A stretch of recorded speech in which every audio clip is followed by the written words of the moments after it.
What is going on, everybody? Welcome into another episode of Fantasy Alarm Sports Talk. I'm your host, Howard Bender. And with me, of course, you can see here on a Tuesday, Adam Ronis. Adam, you've got quite the full dance card today. After this, you've got Fantasy Alarm Roundtable, then a little battle back and forth with Alarm After Hours and Justin Fensterman. Appreciate you, as always, making the time for us today. Yeah, I'll have to find some time to eat, get in some food, to keep that energy going. Right? Just get yourself a Cliff Bar, dude. Come on, you're all right? You're Nah, okay? need more than that, man. Well, you need me to send some Uber Eats your way? Yeah, if you can, that would be nice. What number one choice of menu? I will take some Mexican. Some Mexican. I need to know the name of the Mexican place near you. All right, I'll send it to you. All right, there you go. Oh, he doesn't want to give it out over the live stream because ladies might be watching and they don't want to triangulate your location. Is that right? Yeah, I got to keep it quiet for now. Right. Well, Adam Ronis, obviously in his hideaway bunker right now. Lots of stuff for us to talk about here. Number one, I got to tell you, man, it is. We sort of expected that second wave of COVID cases. Obviously, when you're talking about all the protests that are going on and people not wearing masks, and all of a sudden states opening up and no social distancing. But Adam, this hits home a little harder for you. Leaked out that Ezekiel Elliott and several of the Cowboys tested positive, as did a number of the Houston Texans. So, I mean, really, where are we at right now? Does this concern you at all? Like, we're going to cover this obviously on the roundtable as well, but for our viewing audience here, how concerned are you that this could affect the start of the season for NFL, or you're not worried? I'm not concerned at this point. I mean, I think we all knew there were going to be some positive tests. Obviously, we're not sure how many of them have gone public. I'm sure this has happened across all sports. Obviously, we saw the NBA players initially early on. It seems like everyone who had it is fine. Remember, with the athletes, it's a little bit different. They're in great condition. Apparently, this is a lung-related thing. So, and it's different for everyone. But you got to think athletes are in great shape, and it's just being cautious at this point. And the problem is that sometimes people have this and they don't know. And I think that's the biggest scary part here, which is why you're seeing, the NBA do the bubble and try and keep everyone in there. So I'm not concerned at this point because I think we all knew there was going to be some positive tests along the way. Obviously, with a lot of states opening up and we're seeing numbers increase, that's a little concerning. Because I think they said, September, it would probably get worse, but already seeing numbers increase. Then again, I don't even know what's true anymore with reports, It's just, for real, like, it's insane that we can't trust anything that comes out. I mean, that's the way I am. I'm always second guessing everything. So I don't know what's true. You know this. We play in sports, fantasy sports, right? You can take any statistic and manipulate it to your narrative or to your argument, right? So, I mean, look, there has to be some concern. And we all knew that there's a possibility that the season gets pushed back. The NFL has, I think, prepared for that. So, but based on just this news about a few positive tests, I'm not like, oh, well, the season's definitely not starting in September now. I'm not at that point yet. It's still June 16th. And we're probably going to hear more players being positive. It's a matter of, how do they address it? Are they going to take caution here and quarantine them? We know that I think it was the NBA players going to get tested 3 times a week or pretty often. I mean, I haven't read all the protocols. There's so many things there, but it doesn't concern me yet. At the same time, if we're sitting here at a month and the season's pushed back, I wouldn't be surprised either. Every day there's new news, there's new information, and it's something that the medical experts aren't even sure of. So I think at this point, we just have to take it day by day. And the way the NFL is, you have to think that they're going to do everything in their power to have the season go forward. They obviously went through with the draft and free agency, and I know that's different because you don't have to do it in person. But, they have just been under the intention of just going forward and getting things done. There are some fail safes that could be implemented. All that talk about canceling 2 of the 4 preseason games, extending excuse me, extending training camp because they had to extend the virtual camp, and they're not getting players and coaches in there right now. Um, you know, I could, again, we're sitting here as far out as we are right now. And I mean, listen, it's 2.5 months out, right? September 10th, I think, is when week one of the regular season is supposed to happen. So if they were to do that, if they were to cut 2 preseason games off, and training camp was basically from mid to late July through the end of August, seems like a fair amount of time to get things done. What I guess my other concern is with this now, and it's the athletes. And I know that Zeke was asymptomatic, and he was the reason that he was tested was as a precautionary thing because he was exposed to somebody who had it. When you see stuff like this, NBA, NHL, MLB, MLB could end up. You could see the owners turning around, being like, "See, we told you it was a safety issue the entire time." Um, you've Blake Snell, Mike Trout, they've turned around and said that they don't want to put themselves at risk. What about talking about like the NBA? They're supposed to start up July 30th is going to be when that season is supposed to resume. Are we giving that enough time to see, potential spike in cases? Obviously, we're going to have to see what the numbers look like over the next couple of weeks, but does it make you a little nervous that maybe with this rise of some football players that we could be looking at other athletes who are maybe thinking about bowing out because of the risk? I mean, it's certainly possible. I mean, at some point, you have to try and attempt to move forward, which is why they set that date when they did. Because if not, we're going to be sitting here forever. And at that point, they'll be like, all right, we'll just cancel the season. We'll wait. So I think we do need to attempt to move forward with things. And obviously, some states have been slower than others, especially where I'm at here in Jersey, New York area. We've been really slow because we have so many cases. But look, there are going to be some players that are uncomfortable. I mean, they had Damian Lillard on ESPN yesterday, and they asked him, and he said, "Yeah, I'm not 100% comfortable. I don't think anyone could be right now because we just don't know what's going to happen." I know some players with pre-existing conditions probably have more concern, and there's the possibility that we see some NBA players sit out. They're going to leave it up to them, and everyone is different. There are going to be some people who are actually deathly afraid. Others are not going to mind, and they're going to take that chance. I mean, obviously, they have set it up where they're going to be confined, and there's going to be a ton of testing, and there'll be no fans. So, maybe we get shocked, and maybe a big time NBA player sits out. I don't think LeBron James is sitting out. I think he's playing.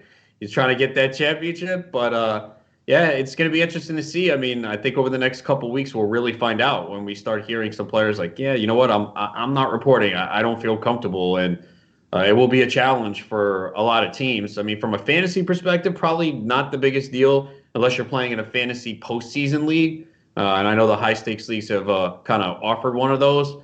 It's probably going to be more for DFS and NBA sports betting, and by then we'll obviously have news of who's in and who's out, which will make it a little bit easier to make the decision on where to put your money.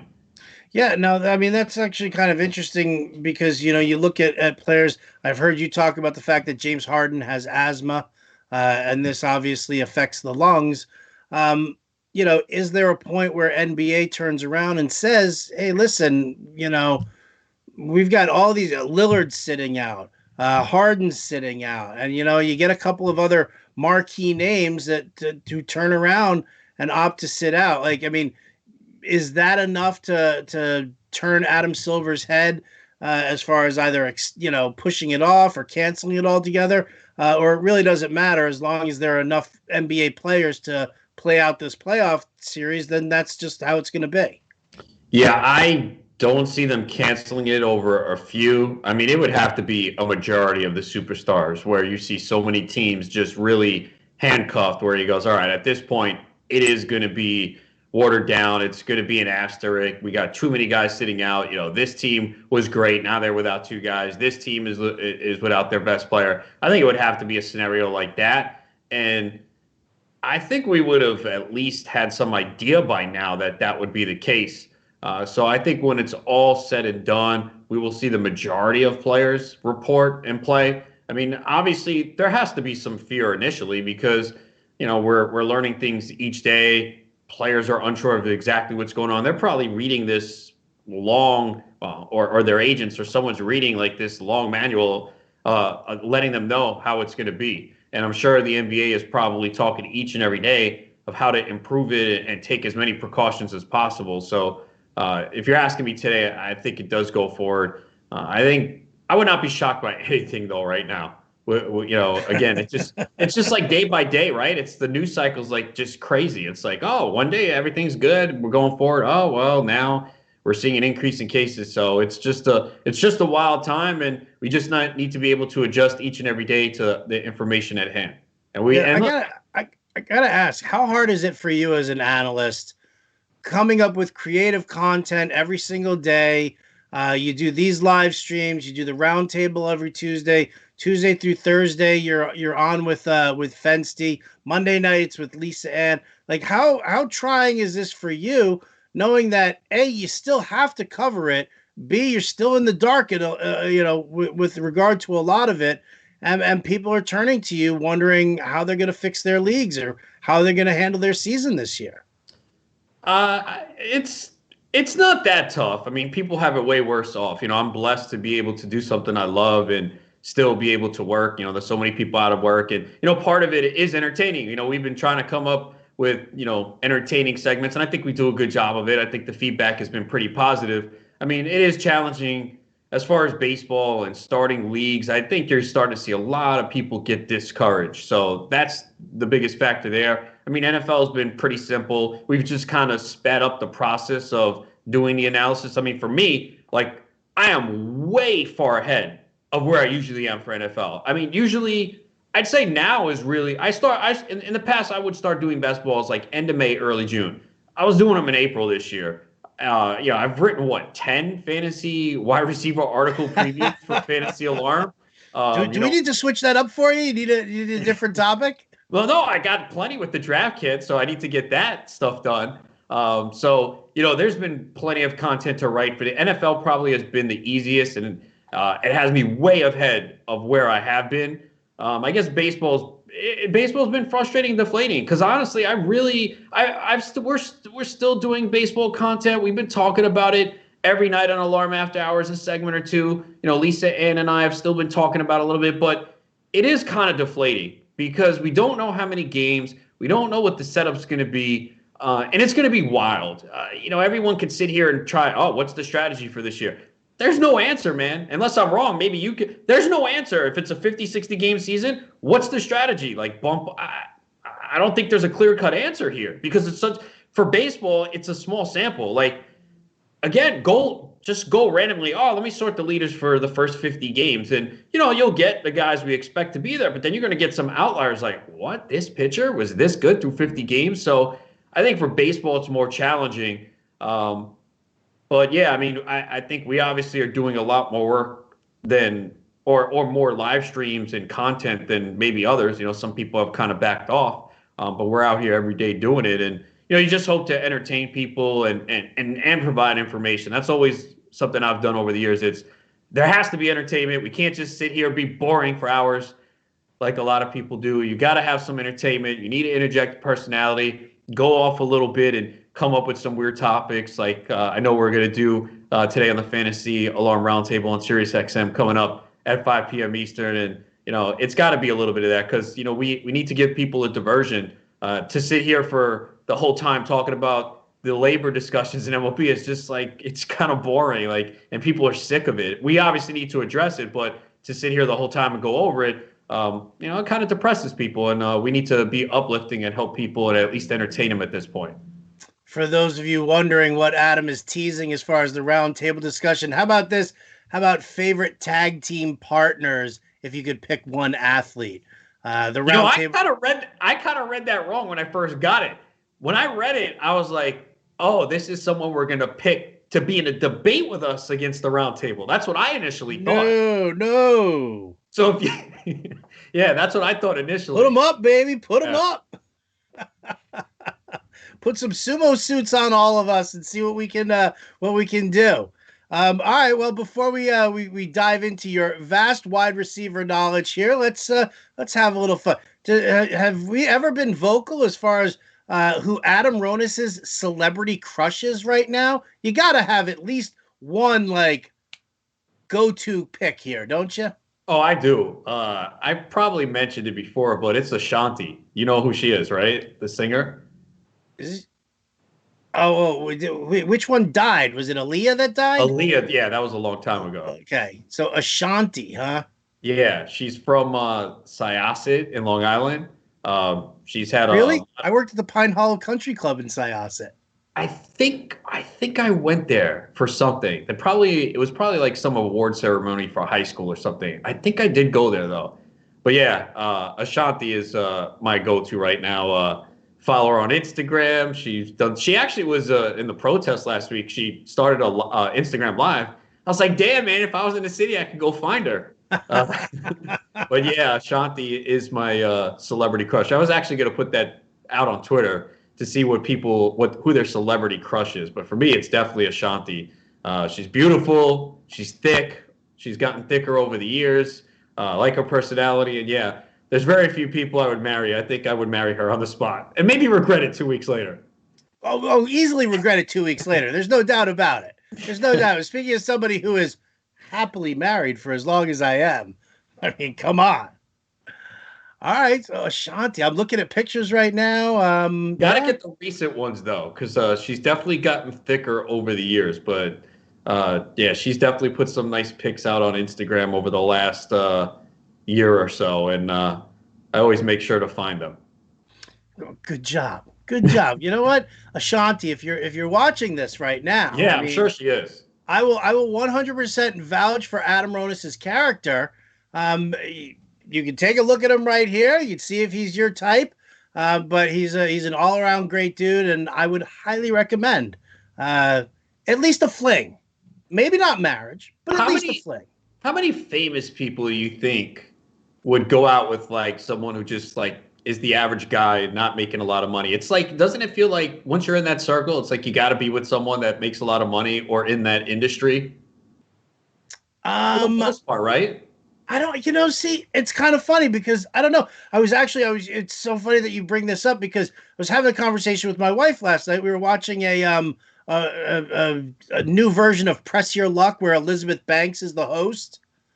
And she referred to her husband. I was like, who's Elizabeth Banks' husband? And my wife was like, it's just somebody. It's a guy. I don't remember his name. He's like a sports writer. So she was like, oh, so you got a chance. I was like, thumbs up.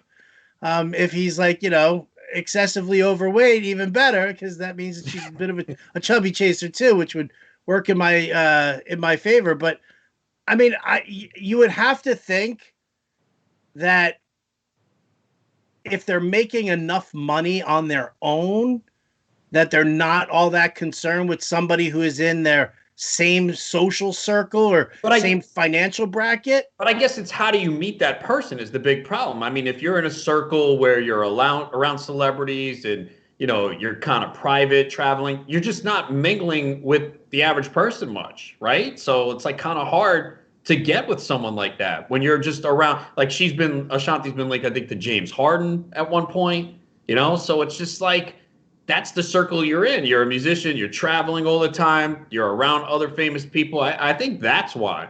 You're right. I mean, especially if they make a lot of money on their own. I mean, how many times do we see athletes with athletes or an athlete with their first high school sweetheart? I mean, that kind of happens way more than I assume. I mean, Tim Duncan, I think, was married for a long time. LeBron James has been with his wife, I think, a while. Kobe Bryant, obviously, high school with Vanessa Bryant. So, I mean, from that perspective, it's like, that they're not using you unless they scouted you like, this guy's going to be a superstar. Let me get him in high school now because this guy's going to be can't miss, I mean, because that's what's amazing. Like, LeBron James gets a lot of criticism, but this guy was supposed to be the next big thing. He was on the cover of SI at 16 years old. I saw him play in high school in Trenton, New Jersey. They used to have a primetime shootout every single year, and I was there to cover Sebastian Telfair from Lincoln High School, the cousin of Stephon Marbury.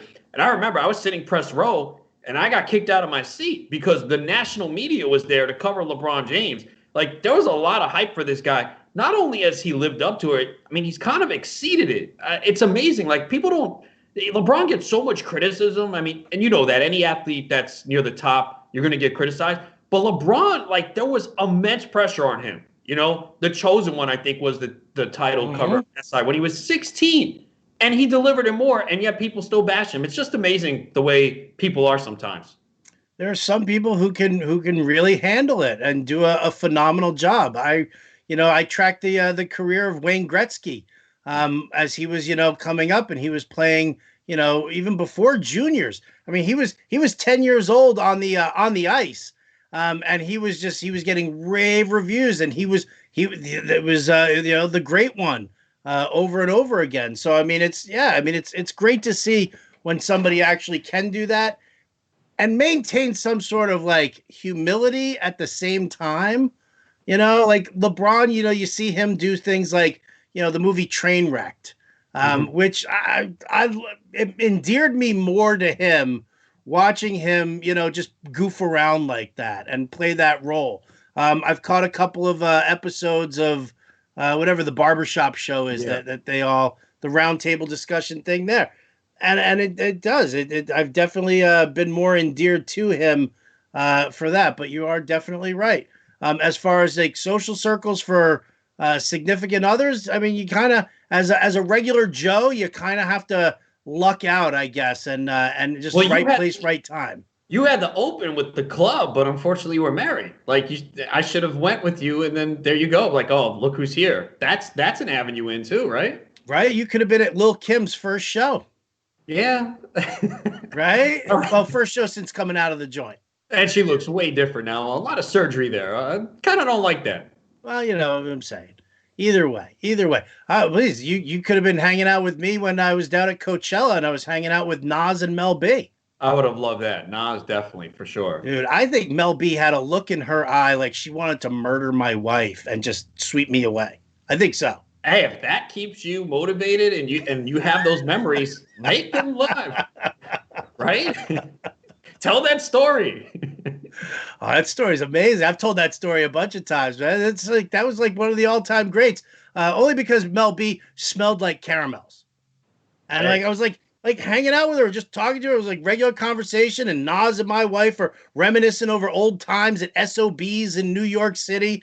And just kind of, Mel B was like, asking if I was in the business too. And I was like, yeah, I'm a huge up and coming rap artist, right? You want to come to my club that I'm promoting? Me and my partner, Two Live Jews. Howard's spitting a freestyle for her. Yeah, check me out. Listen to my rhymes. Oh, man. Although I did tell her I was on radio. I wasn't specific about it. I am on the fantasy sports. I'm like, no, I do sports talk radio on Sirius XM. That's what I say, too, initially. And then, I'm on the radio. Oh, that's cool. And then, as you get further into knowing them, then so I'll say sports in general, and then fantasy sports. Most of them are like, "What's that?" Right? Yeah. That's when the conversation ends. Sports wagering now too. Oh yeah, we're into betting. But then again, sometimes that could be a turnoff. Like, oh, you bet a lot. Oh, you're gonna blow all this money. Nah, sorry. So you got to be very careful the way you word and phrase things. Sports talk radio. That's it. That's what I'm in. At the beginning. Once they get to know you and they like you and you got them hooked in, then it doesn't matter. They'll deal with it. Like my last ex-girlfriend, she did not believe what I did was real. She's like, I don't think this fantasy sports thing is real. And I don't know if she was joking, but she came to me from Vegas when I went out there for the high stakes football league in September. And she's like, I really thought you were just sitting there talking to no one. I didn't know there's actually really people who do this until she saw people. So, there's some people that really are not familiar with fantasy sports. Yeah, they'll see the advertisements, DraftKings, FanDuel, but she was like, yeah, I don't think this is real. I don't think you have a real job. Well, that was the bonus of my wife, because my wife understood it. She played fantasy sports and was happy to be the sugar mama so that I could make my bones in the industry. Have you been in a league with her before? I'm sure yes then, right? With my wife? Yeah, absolutely. She still plays now? She plays football now. She doesn't play baseball anymore. Okay. Yeah, the I baseball always got want a little too so much. I mean, you guys have been married a while though, but I always wonder what it would be like to be with someone that plays fantasy sports because pretty much like every woman that I've been with like has no interest. And I don't know if that's good or bad to kind of keep it separate. Like if I was with someone who was into fantasy sports like me in leagues, I don't know if that would be good or bad. I'm not sure. You know what? I mean, it turned out really well because, well, I mean, here's the thing. This whole show is changing subject here, massively. This is turning into a Meet the Family episode. But what happened was my wife, um, she was a restaurant manager in New York, and we all worked at Heartland Brewery down in Union Square. All right, and at night when everybody left, we would sit there and we would play cards. A bunch of the waiters and bartenders, and she would be in there. And so that card game turned into this regular Sunday night. We rotated around, and she was always there. And it was just, I mean, that was just, she was just, one of the guys. And so what happened was one of my buddy's friends said, my dad's starting a fantasy baseball league, wants all of us in there. We basically turned to Deb and said, hey, listen, you've got two choices. You can either A, join the league, learn the game and have some fun, or B, be left out of the conversation at every poker match, every poker game, because that's what we're going to be talking about. And she jumped right into it. She got hooked. She's had a great time doing it. A couple of baseball championships under her belt, a couple of football championships under her belt, and it's made it so much easier life wise. Well, Like, because she understands what you do. She right. understands the work that goes into it. Yeah. And so she sees that, like on Sundays during football season, she knows I am off limits 100% until that Sunday night game is over. And, that's the way it is. So she takes on the responsibility of, taking the dogs out or doing whatever that she's got to do on a Sunday. So it's definitely made my life a lot easier Yeah. having her involved. Now, trading with her is always a big problem. Well, because, immediately people have suspicion. Yeah.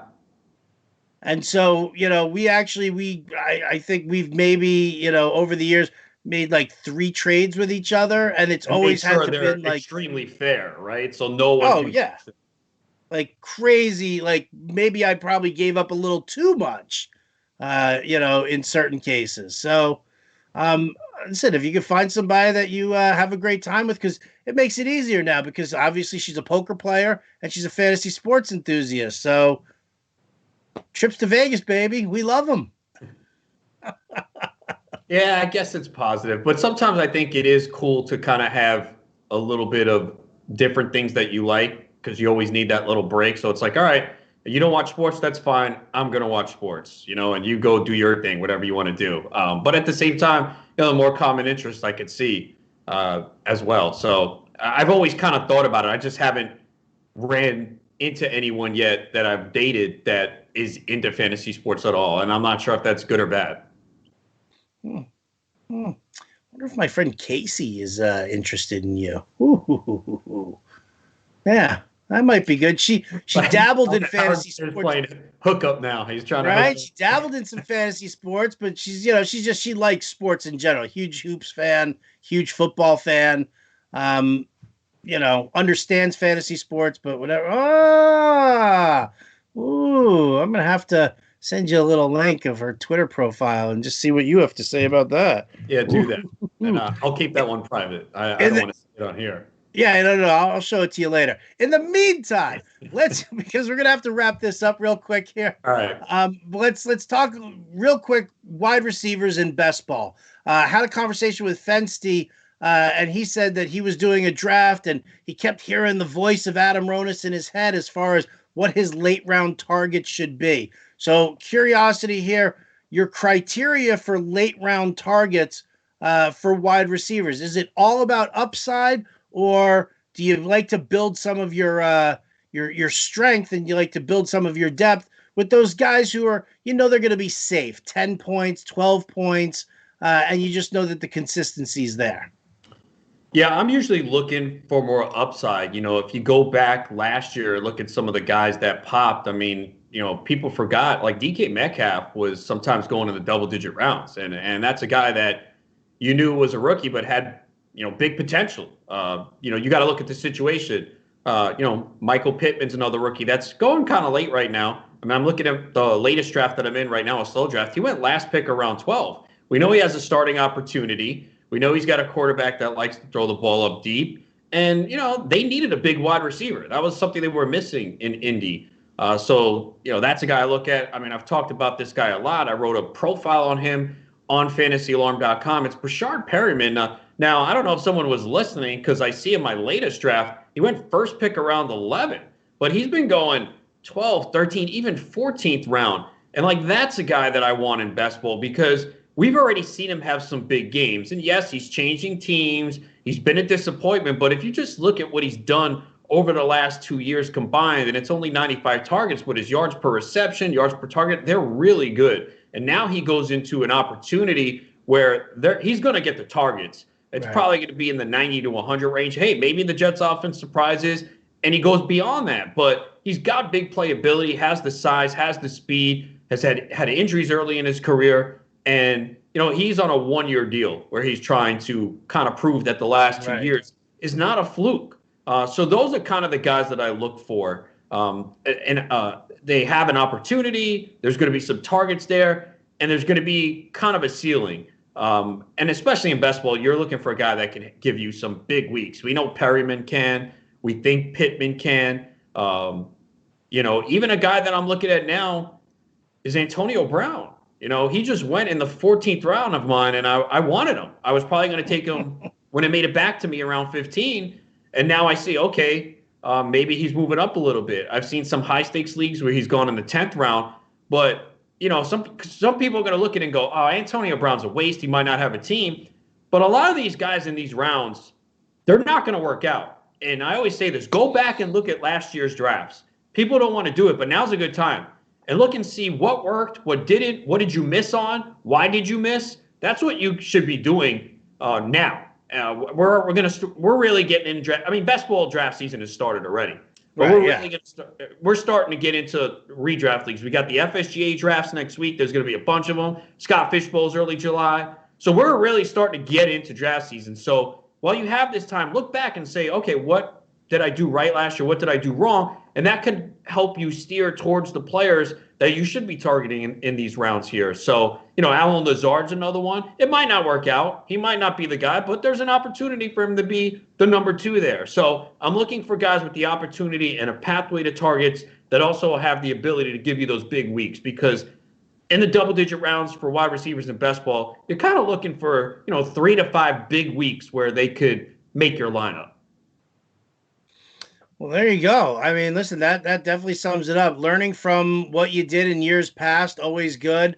And yeah, listen, we preach it over and over again. Opportunity is huge when it comes to the upside of a wide receiver. If he's going to see the targets, he can hopefully make things happen. All right. Well, Adam, thanks so much, man. Appreciate you taking the time. I know we kind of got derailed a little bit, but hey, you know what? A little social hour is nothing wrong with that either. So now I got to go see if I know somebody who knows Ashanti and see if I can turn you into my my Make-A-Wish friend. Definitely do that. And she's got to be in New York, man. So now she's probably in New York. I don't know if she still lives in Long Island. So she's definitely in the vicinity. So I'm ready, man. All right. Well, there it is. Hashtag Adam and Ashanti. We're going to make that happen. Yeah. Big thanks to our producer, Matt Sells, for always doing such a great job here. That's going to do it for Fantasy Alarm Sports Talk. I'm Howard Bender. For Adam Ronis, this has been Fantasy Alarm, and we'll catch you next time.